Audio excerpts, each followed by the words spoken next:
السلام عليكم سي حسن. اهلا. لاباس عليك؟ الحمد لله، تفضلي. بارك الله فيك. مرحبا وبزاف. بارك الله فيك سي حسن.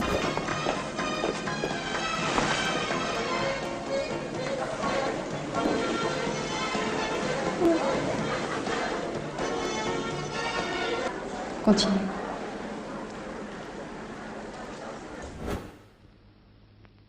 صباح الخير ابو عربي. صباح الخير يا ولدي. عمرة، كيف بقات الحاجة؟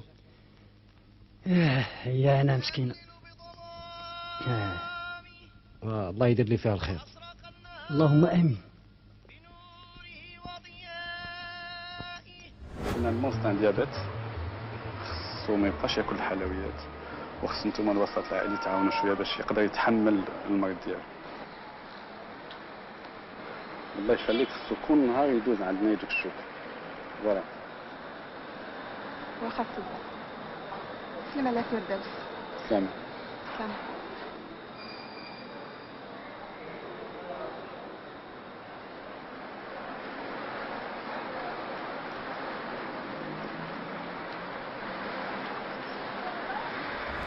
جلالي خويا، رانا جبت لك الرسم ديال الارض ديالك اللي من حقك، وكان هاديك عمر شي واحد ما مس فيها وعمر شي واحد ما استغلها.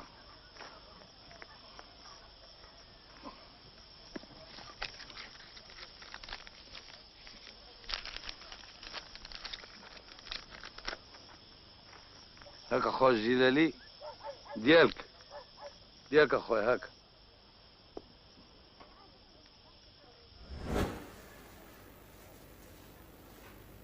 خارج يا سي سعيد. شوف، لوح داك الصباط اللي كيحشم ب10 ديال القبايل، خذ لك شي صباط من هنا.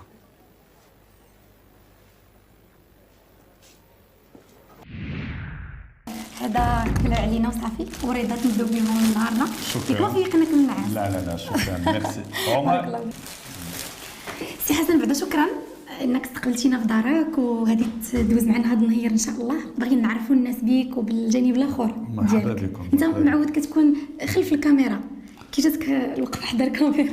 صعيبه. ياك. صعيبه بزاف، صعيبه. نبداو الجوله ديالنا.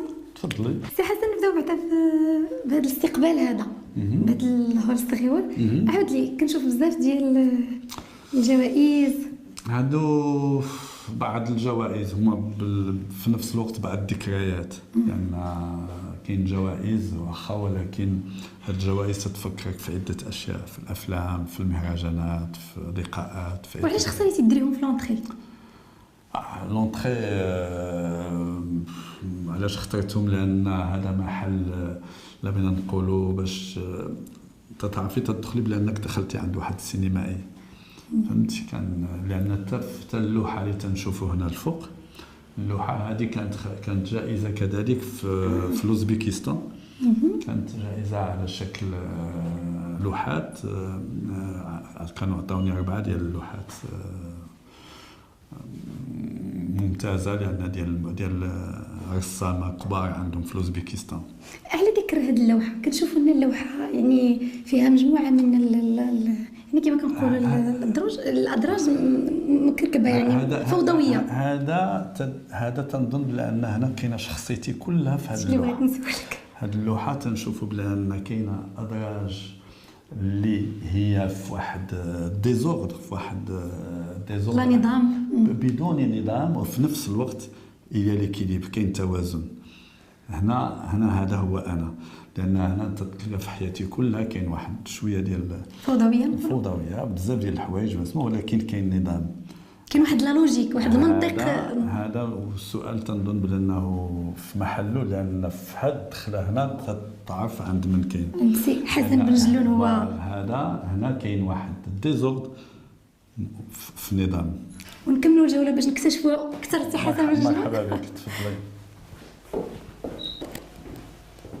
سي حسن، هذا هو اش نقولوا الفضاء الصغير ديالك اللي هذا هو الفضاء، هذا هو فين تنعيش. باش تبغيني نبداو الاكتشاف، عطيني اعز بلاصه عندك هنا في هذا المكان. كل المحلات عزيزه، ولكن كل حاجه عندها المكان اللي كدوز فيه الوقت الكثير. الوقت الكثير عندي الفوق هنا، لان تنفطر فيه، تنخدم فيه، تنرتاح فيه، تنشوف فيه نطلعوا له. مرحبا. غادي تقول هاد الضيفه هذه كتشرط من الاول. لا مرحبا هذا بك. ولا الفضاء مرحبا الخاص بك. ديال سي حسن. مرحبا بك. بيبليوتيك. نكتشفوا بعد هاد البيبليوتيك هي الاولى. وي البيبليوتيك كاين لونيفرساليس اللي ما بقاتش دابا ولات كلشي ولا كلشي سيغ انترنت. كاين ميموار دو ماروك اللي كان ديال العربي الصقلي الله يرحمه. كاين على لي بانتر، كاين الفقه والسنه، فهمتي، كاين لي غران بانتر، كاين لا بسيكولوجي، كاين ميم لا كويزين كاينه لتحت. واش بغينا نقولوا؟ وعاد الكتب، روايات، عده كتب هنا، ولكن الاكثريه الكتب عندي في المكتبه في البيرو في بنتاكيرلا فين تنخدم. نكملوا. تفضلي. شكرا. سي حسن، هذا هي المكان المفضل شويه زعما نكون كدوز فيه الوقيت ديالك. نفضل تندوز فيه واقيلا الوقت الاكثر في لما تيكون عندنا حتى واحد واش حاجات. تنظن بلي هنا تنفطر تنفطر وتنشرب القهوه، وما كان تامل لا بغينا نقولوا، تنكون باغي نبحث على شي حاجه ولا تنخمم في شي حاجه ولا تنقرا شي حاجه، تنشرب فيه القهوه. هنا فين تنشرب القهوه. ولكن المعروف عليك سي حسن ان عندك واحد المكتب خاص اللي هو فين يعني اللقاءات والاجتماعات. الدار كتفضل انها تبقى بعيده على العمل تماما. الدار ما تنخدمش في الدار الاكثر، ما عمرهم ما شافوني تنخدم في الدار. بختات كاع السيده ديالي صوفيا تقول امتى صوبتي هذا الشيء كله، امتى درتي هذا الشيء كله، لان الاكثريه ديال العمل تيكون عندي في المكتب ديال بنتاكيرلا ديال الشركه، ولا تنكون في الترام، تنكون في القطار، تنكون غادي، او في الصيدله، او في مقاهي، او في عده اشياء. تنكون انا دائما تنكون غادي وتنخدم. وبالنسبه يعني واحد السؤال ضروري غادي نطرحه عليك، واش انت بيتوتي؟ يعني فاش ما كيكون عندك ما يدار ما كاينش خدمه غتختار البيت كاختيار رقم واحد ولا لا؟ عجبتك الصداع مع المدام دابا؟ لا تنظن انا ماشي بيتوتي تماما، ماشي بيتوتي، لان الاكثريه الوقت من ما تكونش الخدمه ولا شي حاجه تنكون اما مع الاصدقاء، اما تنمشي للبحر. انا عزيز عليا البحر، لهذا انا تنسكن قريب للبحر، تنتمشى، تنلعب الكره بزاف، تندير رياضه، تنتلاقى مع الاخوان، عزيز عليا الهضره، عزيز عليا اللقاءات، عزيز عليا القهوه الا بغينا نقولوا، عزيز عليا عده اشياء. وهادشي اللي يعني المسؤوليه ديال الدار، فواش انت والمدام كتقسموا لي طاش ولا انت عطيها عليها المسؤوليه ولا شنو؟ لا المسؤوليه شنو ديال يعني كنقولوا لا جيستيون، التقضيه مثلا. التقضيه ما تنتقداش انا سي مدام تتقدى وداكشي كله، ولكن المسؤوليه انا هو المسؤول، لان لا بينا نقولوا المسؤوليه الكبيره عليا انا، المسؤوليه الماديه هي اللي معقوله الماديه لا بينا نقولوا، ولكن في جميع هذه الامور ديال التقضيه ديال هذه تنظن انا. اما لا بغينا نقولوا شنو اللي قاص من هنا في الدار اللي ولات تدخلني كثير للدار، هو الخدمه مع عائشه، مع عويشه. عويشه غادي نتلاقاوهم دابا شويه. انا كنستنى ندير معها واحد الانترفيو. هنا قاسم انا ومدام الخدمه، لان هي تتخدم مع الفرنسيه وانا تنخدم مع العربيه. اذا وليت تنضطر ندخل للبيت. هنا وليت بيتوتي تندخل. اذا الاطفال هما اللي كيجروك. تمام. لان ملي كبروا الاطفال ومشاو تيقراو ولاو مسؤولين على نفسهم، ما بقيناش تندخلوا بزاف. نتا مادام تتمشي دير الرياضه ديالها، تتمشي اللقاءات ديالها، لان هي طبيبه، دونك تيكونوا عندها دي كونغري، دي رونكونتر، دي بوكو تشوز. اذا ولات من دابا اللي عويشه خصنا نخدموا معاها، تندخل انا لا بد خصني ندخل شويه بكري للبيت باش تنخدم معها العربيه ونراجع معها الدروس ديالها باش تكون. انت صيدلي ومخرج، دابا زدتي استاذ، مزيانين هاد الوضعيه. استاذ ما زدتش لان كنت استاذ. انا لان نيت كنت تنقري الكيمياء او تنقري لا بيوفيزيك في لا فاكولتي دو ميديسين. كنت دوزت 3 سنين في لا فاكولتي دو ميديسين في سيرفيس بيوفيزيك، وكنت كذلك استاذ ديال الكيمياء في المدرسه ديال الممرضات وديال لي تكنيسيان دو لابوغاتوار وديال لي كينيزيثيرابيوت. دونك تنظن ماشي مهنه جديده عليك. ماشي مهنه جديده. بس نكملوا الهضره في عرفنا كان واحد اخر مرحبا بك. دار تبارك الله كبيره وفيها بزاف ما يتشاف وبزاف ما يتقال. مرحبا. ولكن غادي نطلبك واحد الطلبه قبل ما نمشيو. نقدر نهز معايا هاد لي تفضلي، دو غومون تفضلي. ولكن غادي من بعد نقول لك علاش ما غناخذهم لكش. تفضلي. هي نسلفهم. مرحبا بك. يلا بصح. وصلنا لهذا المكان الحميمي زوين بزاف. قول لي يعني تاسيس الدار الا بغينا نقولوا او اختيار هاد لي زارتيك واش انت اللي كدي تختاروا ولا المدام؟ انا وياها لان الدار ديالنا بجوج والدار دائما يغفلت ان بو لا بيرسوناليتي ديال الانسان البيرسوناليتي ديال مولات الدار ومول الدار. واخا تعرف عليا نجلسوا تفضلي ميرسي بارك الله فيك. سي حسن دابا جلسنا واحد الجلسه ديال المعقول غير باغيه هذا النهار نخرج منك لو ماكسيموم ونعرف عليك لو ماكسيموم انا والجمهور. مرحبا. ولكن قبل بغيت نسولك هاد جوج كتيبات قبيله شتيني هزيتهم فبغيتك تقول لي شنو قصتهم هاد جوج كتيبات لقيتهم تما. لا هادو جوج كتيبات هما اللي يلاه ساليت. واحد بالعربيه ديال لطيفه بقا اللي تنلقاها لطيفه جدا وكاتبه محترمه وشابه وتنظن بلي عندنا غادي يكون عندنا اعمال ان شاء الله سينمائيه انا وياها. وهذا ديال جون كريستوف ريفان هذا كان امباسادور في السنغال وكاتب عظيم والكتاب تيتكلم على الحرب في البوسنه والهرسك وفي التشتيت ديال يوغوسلافيا فوالا هادو هما دابا اللي يلاه ساليت. ندوزو من الكتب والثقافه لسيره حياه حسن بن جلون. مرحبا. الصور دائما انت ادرى مني بهذا الشيء ان الصوره كتعبر احسن منا فاحنا كل مره غادي نهضروا على واحد الحقبه غادي اختارينا مجموعه من الصور واحسن صوره انا بعدا شخصيا عجبتني هي هذه الصوره هذه. تهضر لي عليها وانت مازال طفل مع الاب ديالك. هذا هنا في هذه الصوره هذه كاين الاب ديالي وانا عندي شي 3 سنوات او 4 سنوات يمكن 3 سنوات. شعرك كاع ما كندير بحال هكا سي حسن. هو كنرطيطو بمسبسب. كنا تنحسنوا تدينا عند الحجام تقريبا خطره في الاسبوع ما تيخليوش كاع يكبر. اذا هذه الصوره مهمه جدا لان هنا مع الصوره مع الاب انا ملي حليت عيني تلقيت الاب شيخ كان كبير في السن. كان كبير في السن لانني انا اخر احنا عائله من 10 ديال الابناء. تبارك الله. فيها الاولاد والبنات. انا هو اخر انا هو الخاتم انا هو اخر العنقود. اخر العنقود انا هو الصغير. اذا انا بحال تنقول انا ولد الشرف. الوالد ولدني هو راجل كبير انا ما عمري ما شفت الوالد بلا عكاز دائما بالعكاز. اذا شخصيه الوالد كيفاش اثرت فيك كيفاش كان الوالد مع الوالده؟ الوالد مع الوالده ضحكتيني لان الوالد كان عنده 3 العيالات. كانت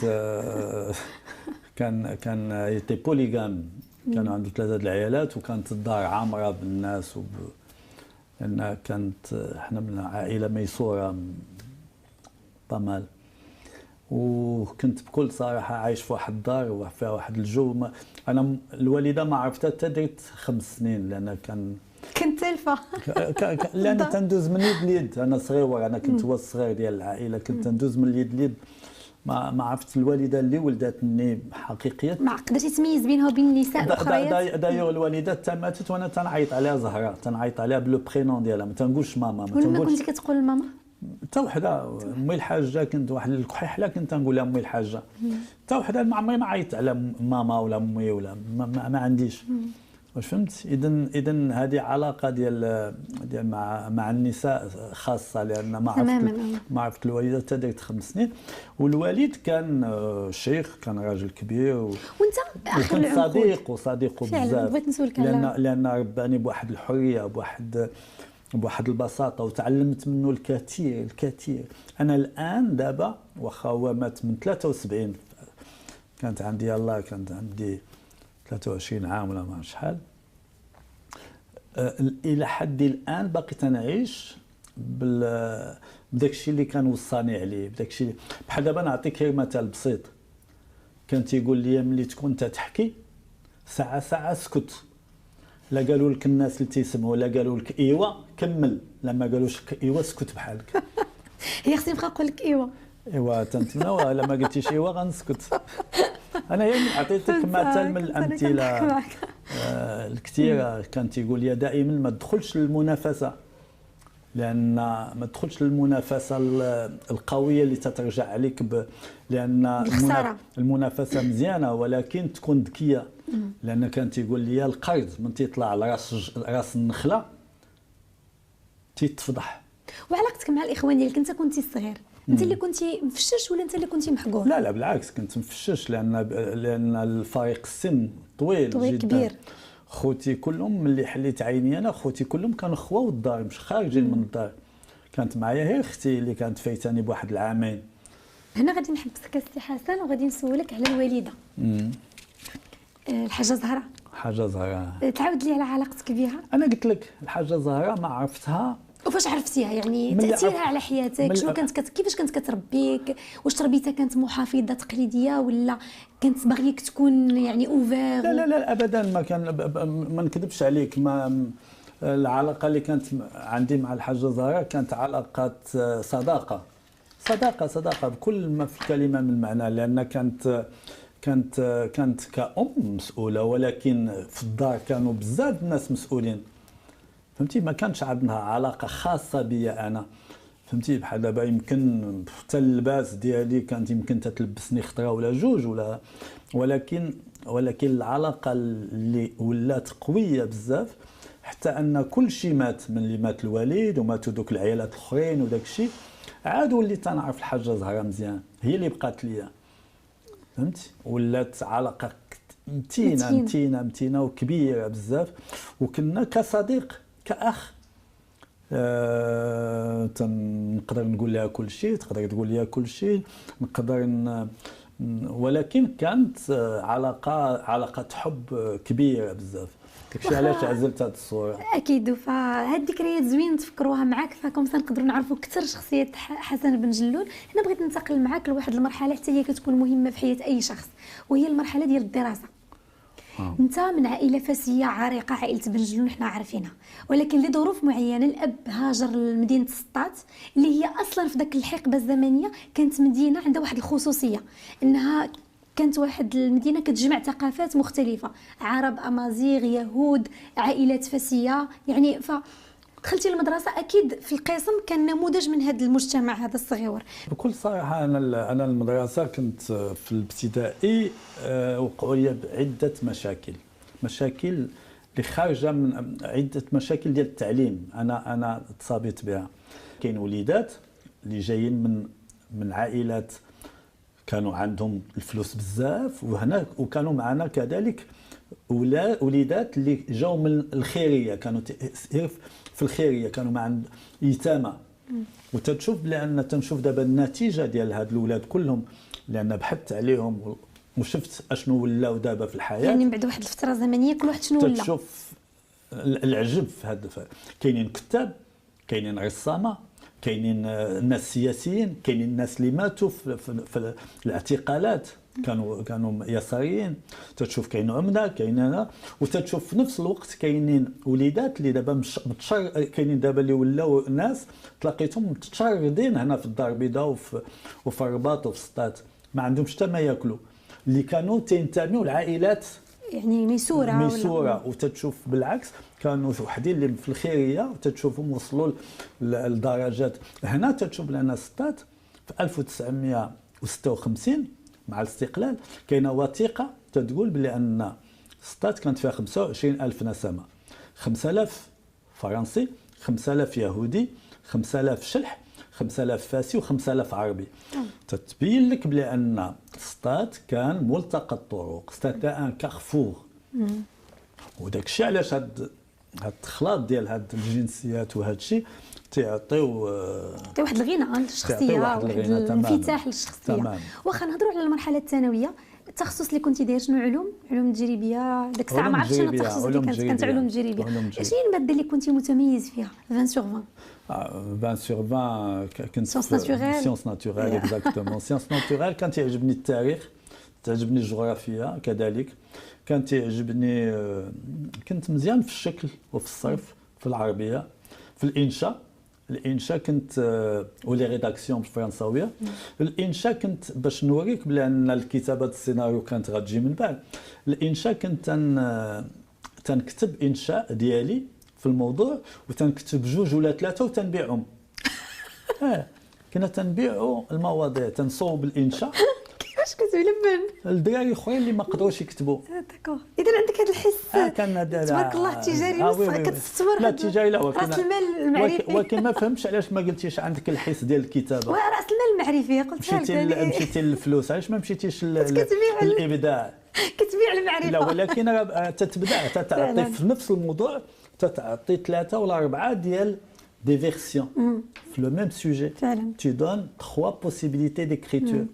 يعني كيفاش الواحد في واحد السن صغيره يقدر يعطي 3 ديال الاساليب مختلفه في التعبير. ولكن هنا كانت عندنا 15 عام 16 عام ولا 13 عام 14 عام.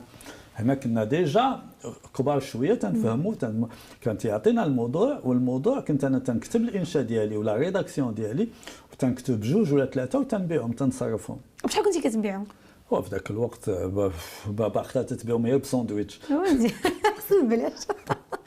سي حسن، ميولاتك للسينمائيه، الصوره، ليماج، هذا الشيء فوقاش بدا؟ انا ولد الحلقه. انا في السطات كنت تنخرج من المدرسه صغيرين تنمشيو للحلقه، كانت حدانا في السوق. كنا تنسمعوا العيار، عمر العيار تيحكي لنا الازليات، وملي تيكون تيحكي الازليات داك المتلقي، داك الوليد الصغير او داك الراجل او تيخايل داك تيدير الديكور ديالو، تيدير الملابس ديالو، تيدير الشخصيات ديالو، تيدير الكيره ديالو، الحرب، تيدير كل شيء ديالو. اذا تتولي داك ليماجينير ديالك تيخدم. تيجي الحلايقي تيبدا يحكي لك الازليات وانت تتبدا تتخلق، تتبدا تسمو. وكان عزيز عندنا الخبير. كنا تندوزو النهار في الحلقه وتدخل الدار، تجي جداك تبقى تعاود لك الخبير تتما عاوتاني تتخيل هينا يا هينا عشاك الليله عشا يا فتات وقادي بين البنات يا يوسف يا الغدار بيا. تيبداو يحكيو لك، فهمتي، العمى يخيط الكتان والزحاف ينقز الحيطان. تتبقى تيماجين دي شوز. هو من بعد يعني البكالوريا علاش ما تخصصتيش مثلا في مجال السينما من الاول؟ لا الوالد ما بغاش، الوالد والعائله ما بغاوش. كانوا رافضين انك تدخل مجال، رافضين انني نكون سينمائي، بغاوني ندير خدمه معقوله بحال الصيدليه. والحمد لله جو ريغريت با، تنشكرهم لان هي اللي لقيت دابا. فعلا تمام. مشيتي قريتي الصيدله ورجعتي للمغرب، ومن بعد قررتي عاوتاني دير كما كنقولوا خطوه للوراء باش تزيد للقدام، وقريتي الاخراج السينمائي. فاش قريتي الاخراج السينمائي وجيتي للمغرب؟ بغيتك تعاود لي على هذه العوده هذه. ملي قريت الاخراج السينمائي في باريس رجعت للمغرب. ملي رجعت للمغرب خدمت، اتصلت عبد القادر القطاع، مصطفى الدرقاوي، عبد الكريم الدرقاوي، سي محمد الرقاب، حكيم النوري، سعد الشرايبي، سي عبد الرحمن الخياط. هادو كلهم واحد الرباعه اللي كانوا كنتوا واحد لاكليك، واحد كانوا لاكليك تيتسموا ديال لاكليك ديال الدار البيضاء. وهنا تخشيت معاهم وسمو، وبديت نخدم مع عبد القادر القطاع كمساعد، ودرنا عده افلام وثائقيه، عده برامج تلفزيونيه. وكذلك خدمت مع السي محمد الرقاب، وخدمت مع مصطفى الدرقاوي وعبد الكريم الدرقاوي، حتى اننا في 90 او في 89 كونا الفريق البيضاوي اللي نتج 5 الافلام في مشتركين. وتما درتي اول فيلم سينمائي طويل اللي هو عرس الاخرين. واخا هضرنا على التجربه ومن بعد شنو الاعمال اللي جات من موراها وكيفاش عرس الاخرين درتو؟ كنتي كتوقع انها تكون البدايه زعما موفقه وان من بعد تكمل؟ موفقه ولا ماشي موفقه، كنت لازم كان خصني ندير، لانني تنحلم نكون سينمائي وبغيت نحقق الحلم ديالي. ولو انني ما عطاونيش الدعم، ما عطاونيش اسمو، درتو باموالي الخاصه. كنت انا في نفس الوقت في صيدلي وكذلك سينمائي ولكن فلاح. كانت عندي شريت شي عجوله، شي 11 عجل، وعلفتهم وبدلت فيهم البيع، هو باش درت الفيلم ديال الاصدقاء ديال عرس الاخرين. درتو بالفلاحه. نزيدو مينا واحد اخر، حيت قبيله قلت لك صيدلي ومخرج واستاذ، فلاح وفلاح. صراحة وباغية فلاح، باغية فلاح. وهكا عرس اخرين نال اعجاب الجمهور واعجاب عده مهرجانات وداك الشيء. ومن بعد ولو انه خلق ضجه وقلق بزاف ديال الناس. من بعد درنا يا ريت في 93، ومن بعد درنا في 96 درنا اصدقاء الامس، ومن بعد درنا اصدقاء الامس درت محاكمه امراه والشفاه الصمت. من بعد درب مولاي الشريف في 94، وفي 94 لا ماشي 94 2004 ثاني 2004 درنا درب مولاي الشريف. 2006 و7 درنا فيلم ماشي موشي على اليهود المغاربه. وفي 2009 2010 درنا المنسيون. وفي 2012 و 2013 درنا القمر الاحمر. وحنا دابا تنتسناو. قبل ما نهضروا على المشروع ان شاء الله الجاي، هذه المسيره هذه معروف عليك سي حسن ان السينما ديالك واقعيه 100%، يعني عندك خطاب مباشر للجمهور، وربما كاين الناس اللي كيعيبوا هذا الشيء على السينما ديالك. هنا بغيت نسمع الرد ديالك ترو ديريكت زعما. Au contraire, c'est trop direct, non. C'est que le cinéma الواقعية كانت هي سينما لا بغينا نقولوا بليز او موان انجاجي، لان انا تنحاول ندير افلام مفيده، الافلام اللي غيدخل لها المتلقي ويخرج بواحد الافاده ويخرج بواحد رساله، يخرج بواحد الامور. اسمو انا ما عمري لحد الان ما درت الفيلم اللي باغي ندير، لان ما تيكونش عندي الوسائل باش ندير. اذا ملي تيكون عندك واحد الموضوع ضخم وعندك وما عندكش الامكانيات قليله، تتكون محدود لا في الابداع، تتكون محدود في جميع الحالات. اذا انا تنلوم راسي علاش، لانني تيكون عندي الابداع محدود وتنكون ما عمري ما ارتاحيت ندير الفيلم اللي باغي ندير في الظروف اللي انا باغي ندير فيهم، في الظروف اللي تيطلب ذاك الموضوع. ما يمكنش دير مولاي الشريف في 4 الاسابيع بواحد المال حتى التلفزيونات ما شاركوش فيه. ما يمكنش دير الفيلم ديال فيلم ماشي موشي هجرة اليهود اللي ضخمه بدوك الامكانيات وفي ديك الحاله اللي درنا فيها.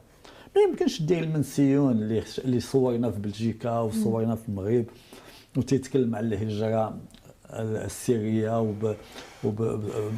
كيفاش تيخدموا البنات وداك الشيء بواحد الامكانيات قليله ومضبوطه. اذا تندير داك الشيء اللي عندي بالوسائل تنوظفها، والحمد لله كل شيء مخلص وما عمر شي واحد ما تيسالني شي حاجه، وتندير الافلام ديالي اللي تنقدر ندير. وتنظن بلي ان الحمد لله تخلات صدى عالمي وخلات صدى اكيد خديتي عليها جوائز كثيره، الجمهور كذلك يعني كانت نسب المشاهده مزيانه، خلى هذاك تتعجب شي وما تتعجبش شي. هذا هو الفن، وهذا هو الفن بصفه عامه. سي حسن، انا هنا بغيت نقول هذا الشيء الجانب المهني اللي بغينا نقولوا بروفيسيونيل، ولكن دائما كيكون واحد الجانب اخر انساني شخصي مع الفنان. انت معروف عليك ان عندك مواقف معينه من قضيه المراه، وانك يعني من الناس اللي كيدافعوا على قضيه المراه وتحرر المراه وان المراه تعطى لها حقها. فانا بغيت نهضر على المراه في حياتك. المرأة في حياتي يعني الحقبة ديال الأم هدرنا عليها، فأنا بغيت نعرف فوقاش أنت أول مرة حبيتي. أنا دايما تنحب. لا بكل صراحة. يعني في المراهقة واش كانت عندك ذاك القصص الحب العنيفة وكتبغي بنت الجيران لا كانوا عندنا كجميع الشباب مغامرات وقصص طويلة وقصيرة مع فتيات مختلفة. وأنا عشت في أوروبا وعشت في المغرب وعشت في عدة مدن، ولكن حبي الكبير هو أنا داكشي علاش والصورة اللي غادي داكشي علاش يا مدام صوفيا مع صوفيا وفي تاج محل يعني في القصر ديال في الهند. هذيك الصورة كنا قدمنا فيلم القمر الأحمر في الهند هذه 2013 خدنا صوره في تاج محل، وهي اللي علاش بغيت نخليها لكم لان باش تشوفوها. لان هذاك هو برهان الحب. وهذه هي تنظن كل ما كانت صوفيا ما عمري ما نتزوج. علاش؟ لان هي المراه اللي ولمتني وصبرات عليا، لان المراه تيكون صبرات عليا بزاف، فهمتي؟ داكشي علاش. شنو الحاجه اللي صبرت عليها مثلا؟ تتصبر على طبيعتك، تتصبر على التصرفات ديالك، تتصبر على تتساعدك، لان حنا عندنا مهنه صعيبه بزاف، لان دائما خارجين، دائما اون ديبلاسمون، دائما في التورناج، دائما في بريباراسيون، دائما مع الناس، دائما مع نساء، مع رجال، مع مخلطه، وهي تتبقى مكلفه بالدار، لان ولدت 3 الاولاد مع هذه السيده هذه، اذا بقات مكلفه بهم، رباتهم وصلاتهم، تهلات فيهم وتهلات فيا انا كذلك. وهذا تنظن بان خص تكون المراه قويه، وقويه بزاف كثير، لانه تقدر تصبر لك على الغياب ديالك، تصبر على عدم الاهتمام ديالك بعده اشياء، فهمت؟ وهذا تنظن وهذا قبل ان ما نتزوج لاحظت فيها، لان قبل ما نتزوج عشنا 3 سنين قبل ما نتزوج، وهذيك 3 سنين تما فين انت كنتي خايف من الزواج ومن الارتباط خايف. كنتي خايف خايف من الزواج صعيب، لان سولوني واحد خطره قالوا لك شنو هو لو مارياج، قلت لهم لو مارياج سي اتر سيليباتير ا دو، هي الواحد يكون عزيز بجوج، واش فهمتي؟ لان بصح لان الواحد انت يبدا يقول لك فين مشيتي فين جيتي، انا ما نقدرش نتحمل هذه، ولا ما ديرش هذه ولا هذه ما نقدرش نتحملها، لان انت ما تبقاش ديك الحريه ديال التصرف، وديك الحريه ديال كيفاش تتخمم، وديك الحريه كيفاش تدوي وكيفاش تعيش، سمو ولا فين مشيتي ولا فين جيتي، انا نحبس كل شيء. سي حسن، هضرنا على شويه من الطفوله، واخا ان مع الاسف الوقت ما كاينش، فانا عارفه ان القصص ديالك ولا التجربه الانسانيه ديالك زعما تري ريش. هنا غادي نوصل لواحد المرحله اكيد مهمه بزاف، وهي انا غنوريك التصويره وانت غدير الكومونتير. علي هذا الابن الوحيد ديالك مع 2 البنيتات. عندي علي وغيتا وليلى. علي مشى درس السينما، وتتشوف بان هذه الصوره هذه كانت خادت في المطرقه والسندان ديال الفيلم ديال الحكيم النوري، وكان في الكاميرا انذاك وكان مدير التصوير هو الاستاذ عبد الكريم الدرقاوي كريمو. وكان علي جا تيشوف في الكاميرا، وكانت حدا هذه الكاميرا محطوطه حداها واحد نضاضر ديال الشوف ديال كريمو. قال لي يا بابا ديال من هذا النضاضر؟ نقص كريمو، قال لي ديالي يا بابا، ديال عمو كريمو. قال لي انت عور وتدير الكاميرا. هنا عرفتي فهمتي، تفكرها كريمو هو تيضحك. ومن ذاك الوقت علي، من ذاك الوقت لان كاينين صور اخرى تنشوفوا علي عاوتاني في الكاميرا، في كل خطره كان تيمشي للفيزور، كل خطره تيمشي يشوف الضوء كيفاش تيتصاوب. اذا من الصغر كان الاختيار ديالو. واش اختيار ولا انت اللي لا انا ابدا، انا ما عمري ما نشجع شي واحد على شي حاجه، تنخلي لهم ديك الحريه. ولكن في نفس الوقت كاين تاثير أكيد. لان كان تيشوف بلان هنا في الدار نيت كانوا تيجيو عندنا جميع المخرجين والفنانه وداك الشيء، تتكون دائما عندنا رواج هنا في الدار، وتصاحب معاهم، تمشي معايا لي تورناج، تيجي يحضر لي تورناج ديالي. اذا ولات عنده ذاك الحب ديال السينما، ولكن وبالخصوص تاثر كان عنده هذا الحب ديال التصوير ديال الكاميرا وديال فوالا. داكشي علاش انا عزلت هذه الصوره، لان ما عزلتش شي وحده اللي انا فيها في الكاميرا، لان تنشوف المستقبل فيه هو، وتنشوف المستقبل في هاد الاخوان هاد الشباب اللي طالعين. داكشي علاش عزلت التصويره ديال ولد صغير في الكاميرا. معروف عليك انك انت من المخرجين اللي كيشجعوا الشباب بزاف، والابواب ديال المكتب ديالك والخبره ديالك دائما مفتوحه في وجه الشباب، فكتشوف فيهم عالي ولا انت عندك مبدا ان لا؟ بكل صراحه انا كنت لقيت صعوبه كبيره باش لجأت لهذا الميدان. اذا ما بغيتش هاد الشباب كلهم اللي تنشوفوهم، اللي ما بغيتهمش يلقاو نفس المشكل. وانا الهدف ديالي هو ان تكون اعمال سينمائيه جيده، وتكون اعمال سينما غزيره، وتكون اعمال سينمائيه اللي ما يتعبش فيها اللي ما يتعبش فيها المخرج او السينمائي بصفه عامه.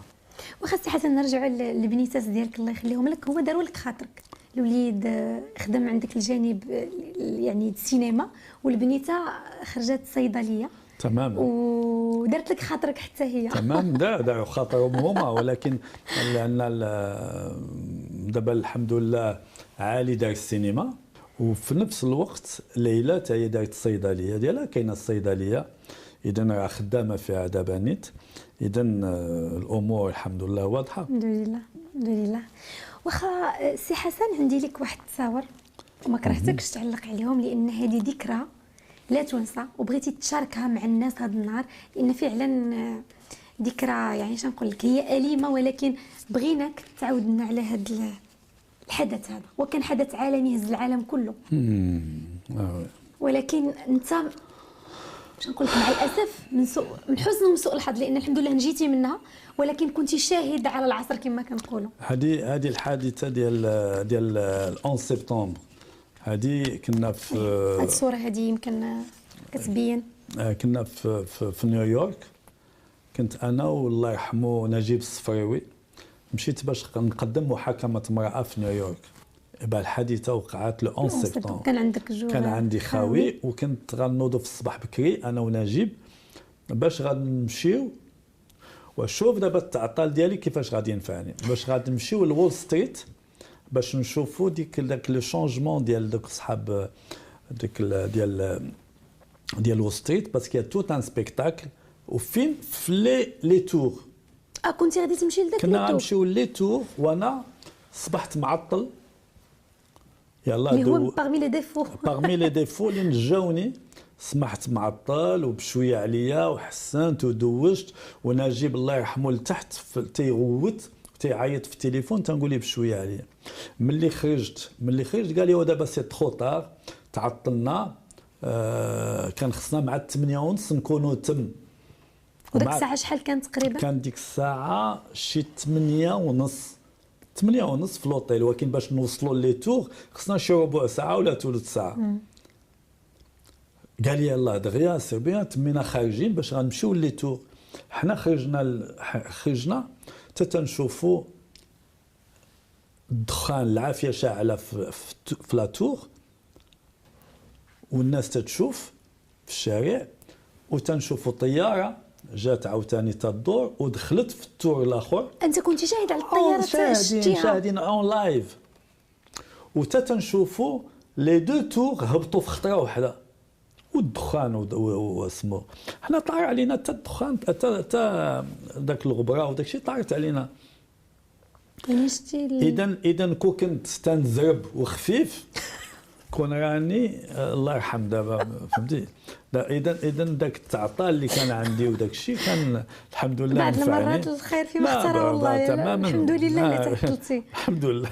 وهاد الحادثه اثرت فيك السي حسن؟ انت كتامن بزاف بزاف اثرت فيا بزاف، لانني عشت واحد الاسبوع تنظن بان ما عمره ما يتنسى.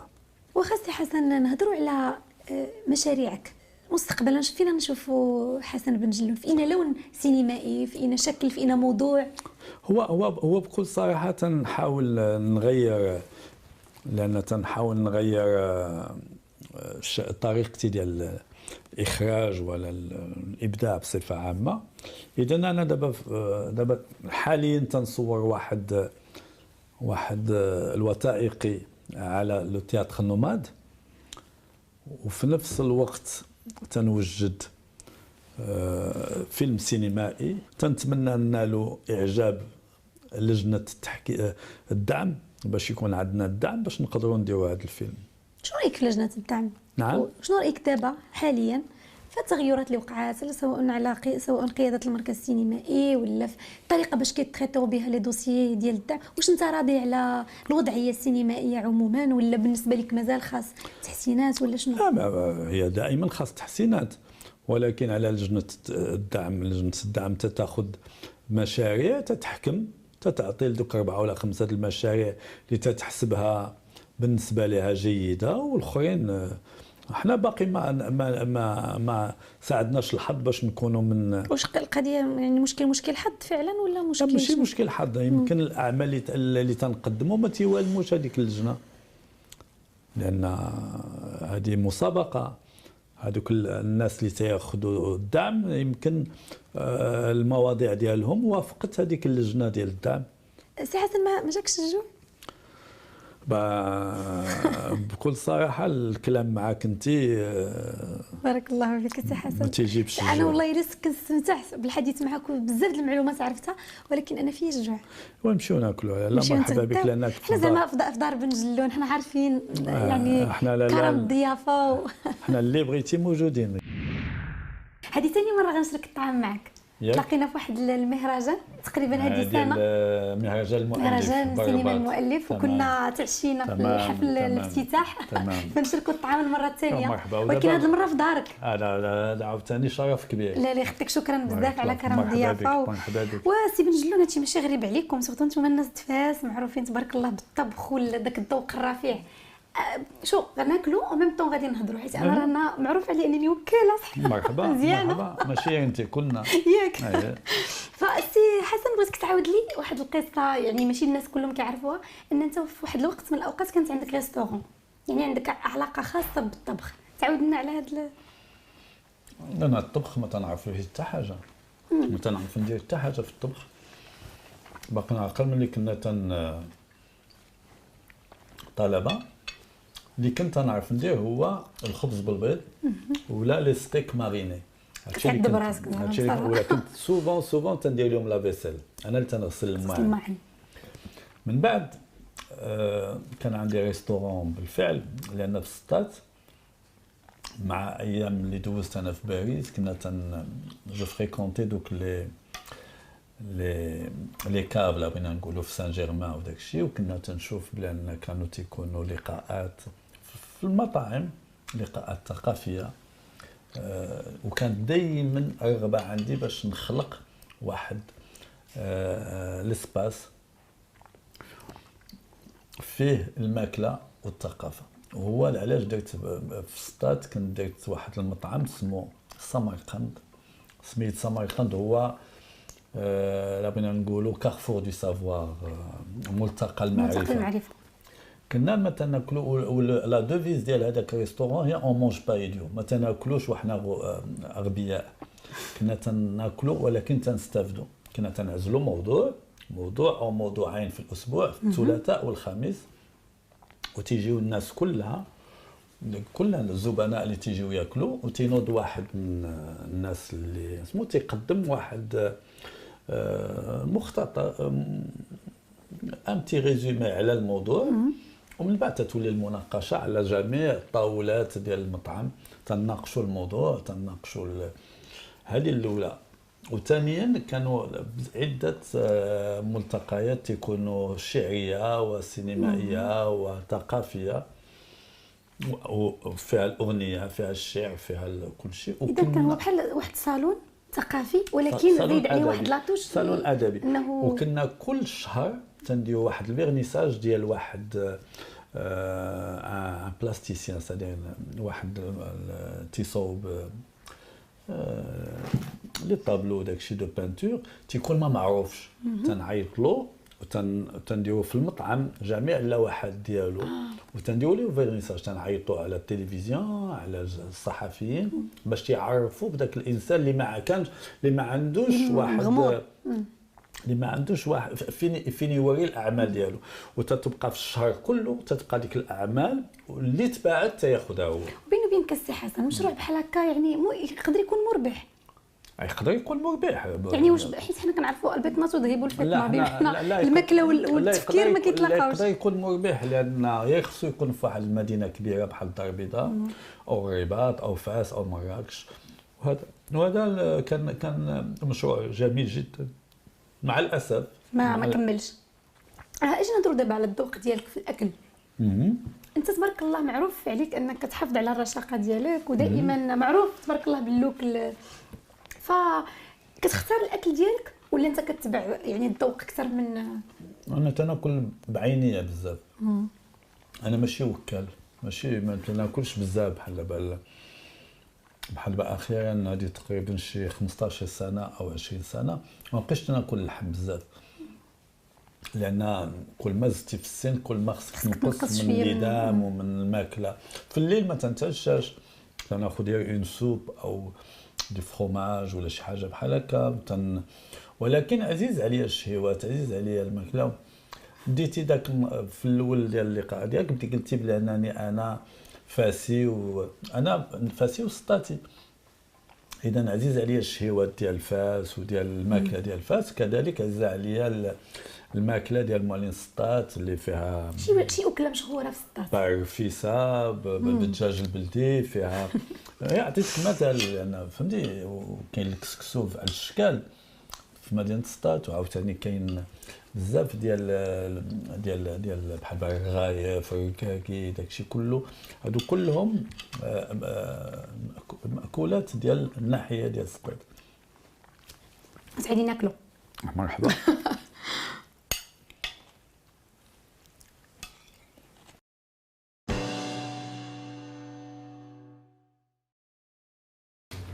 سي حسن، هذا الجزء الثاني من الدار ديالكم. انا عارفه ان عندك علاقه خاصه في هذه لابيسين، تقولها انت ولا نقولها انا؟ لا، لابيسين مهمه جدا، لان هنا فين تندير لاكواجيم، لان من بعد ما في 2007 مع فيلم شياموشي جاتني واحد ليغني ديسكال، دونك ولات الرياضه ممنوعه عندي ندير رياضه مجهده، دونك كانت نصحوني بالسباحه.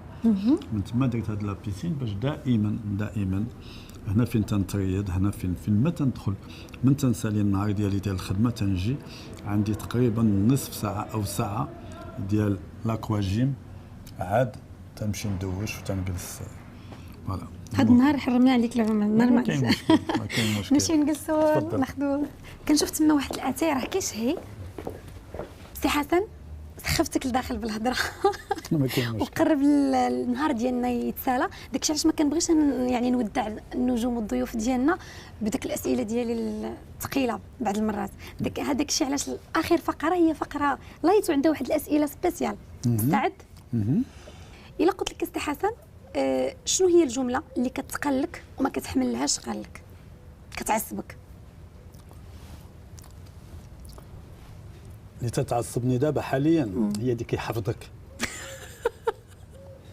ايش بالضبط؟ ولات وديك الحبيبه ولات ما عرفت، ولات تتقلقني انا ديك يحفظك.